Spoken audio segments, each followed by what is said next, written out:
आज हम पढ़ने जा रहे हैं चैप्टर 16 भोर और बरखा। ये वसंत का है, क्लास 7th का। तो पहले हम इसके ये फर्स्ट वाला पार्ट पढ़ लेते हैं।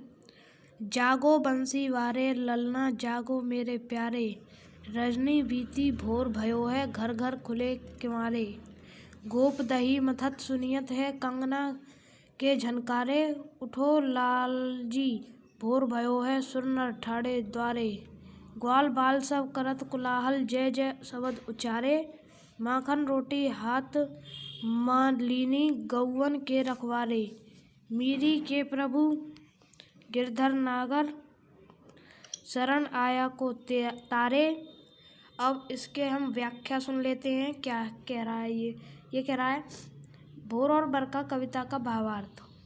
मीराबाई के इस पद में वो यशोदा माँ द्वारा कान्हा जी को सुबह जगाने के दृश्य का वर्णन कर रही हैं। यशोदा माता कान्हा जी से कहती हैं कि उठो कान्हा, रात खत्म हो गई है और सभी लोगों के घर में दरवाजे खुल गए हैं। जरा देखो सभी गोपियाँ दही को मथकर तुम्हारा मनपसंद माखन निकाल रही हैं। हमारे दरवाजे पर देवता और सभी मनुष्य तुम्हारे दर्शन के लिए इंतजार कर रहे हैं।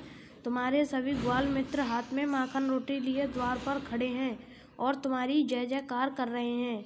वो सब गाय चराने जाने के लिए तुम्हारा इंतजार कर रहे हैं, इसलिए उठ जाओ कान्हा।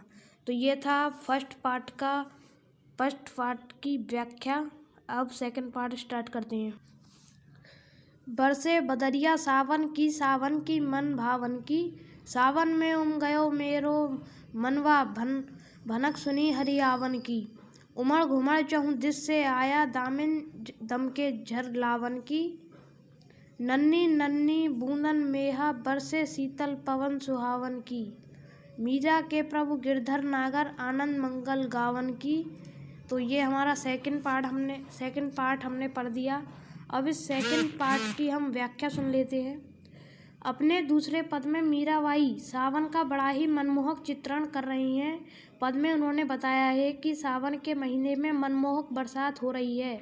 उमड़ घुमड़ कर बादल आसमान में चारों तरफ फैल जाते हैं। आसमान में बिजली भी कड़क रही है। आसमान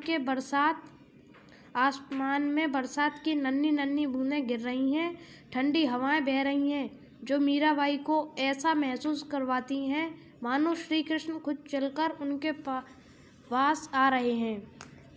तो ये थी हमारी बसंत की पार्ट 16 की समरी और उसकी रीडिंग। अगर आपको अच्छी लगी हो तो चैनल को सब्सक्राइब करें और ऐसी ही वीडियो के लिए हमारे चैनल पर बने रहें। Thanks for watching.